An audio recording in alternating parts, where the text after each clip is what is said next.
সুগ্রান থুতুতেও আমার সুগ্রান।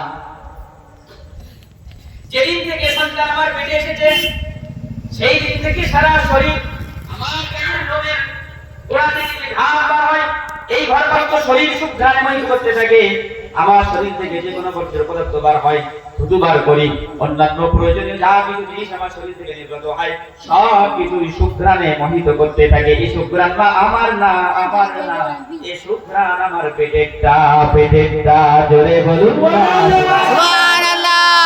মাস তো তাই নয়, তোমরা আমাকে বলতে বাধ্য করছো যেদিন আমার পেটে নবী মুহাম্মদুর রাসূলুল্লাহ শিশু এসেছে ওই দিন আকাশের তারাগুলো আমাকে সালাম জানিয়ে দিয়ে গেছে, ওই দিন ঘরের দেওয়াল আমাকে সালাম দিয়েছে, ওই দিন মা হাওয়া আলাইহিস সালাম আমাকে সুসংবাদ দিয়ে গিয়েছে, ওই দিন বিবি আসিয়া, মা মারিয়াম, উখতা মুসা কুলসুম এরা সকলেই তিনজন মিলে আমাকে তো গলায় মালা পরিয়ে দিয়ে গিয়েছে, বলছে দুজাহানের বাদশা তোর পেটে আসছে রে, দুজাহানের বাদশা তোর পেটে আসছে।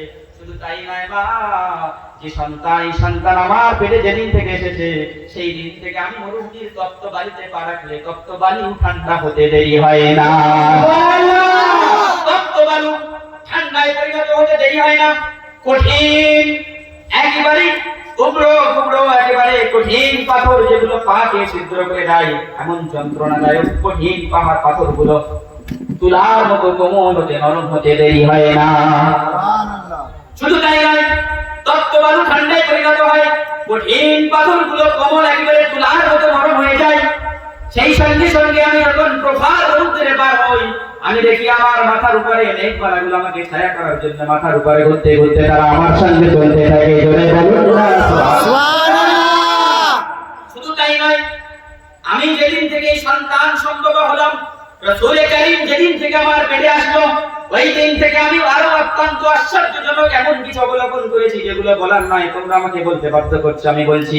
তুমি মক্কার মানুষদেরকে জিজ্ঞাসা করে দেখো, মক্কার মেয়েদেরকে জিজ্ঞাসা করে দেখো, আমি যখন কুয়ার কাছে যাই পানি গ্রহণ করার জন্য, কুয়ার পানি আমি তুলবো বলে যখন আমি পানি কুয়ার মধ্যে রশি ফেলে দেই, ডোল ফেলে দেই, পানিটা তুলবো, এমন অবস্থায় দেখি আমার কুয়ার পাশে যাওয়ার সঙ্গে সঙ্গে ওই কূপটা পানির যত পানিগুলো ছিল সমস্ত পানিগুলো যেন উঠতে কূপের মুখ অবধি চলে আসে, আমাকে ডোল ফেলে আর পানি তুলতে হয় না।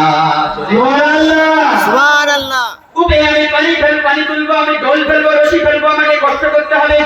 এই কষ্ট ও আমাকে সহ্য করতে দেয় না।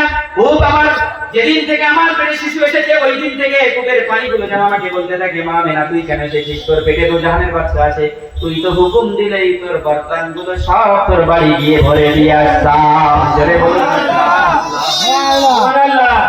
মক্কার মেয়েরা বলে, আমি না তোর হাতে পড়ি, তোর পায়ে পড়ি, খবরদার আমেনা, তোর জন্য আমরা ওয়েট করছি আমেনা, তোর হাতে পড়ি, তোর পায়ে পড়ি, তোকে আমরা অনুরোধ করছি আমেনা তুই যাস না, তুই চলে গেলে কূপের পানিগুলো নিচেই চলে যাবে, তুই চলে গেলে কূপের পানিগুলো নিচেই চলে যাবে, কূপের পানিগুলো আমাদেরকে কষ্ট করে ঢোল নামিয়ে তুলতে হবে, আমেনা তুই যাস না, কূপের পানিগুলো আমরা তুলে নেই, আমরা আমাদের বর্তনগুলো ভরে নেই, তোর বর্তনগুলো ভরে দেবো, তোর বর্তনগুলো ভরে দেবো, পাত্রগুলো পরিপূর্ণ করে দেবো, এমনকি তোর বর্তনগুলো তোর বাড়ি পর্যন্ত পৌঁছে দিব, কিন্তু খবরদার আমেনা তুই যাস না, তুই নিচে চলে গেলে কূপের পানিগুলো নিচে চলে যাবে। জোরে বলুন না সুবহানাল্লাহ। রাসূলের এমন জন্ম বৃত্তান্ত এ পর্যন্ত যেমন আমরা শুনলাম তার জন্ম প্রাককালীন মুহূর্তের ঘটনা, আপনারা খেয়াল করে দেখেন, শুধুমাত্র জন্ম প্রাককালীন ঘটনা না,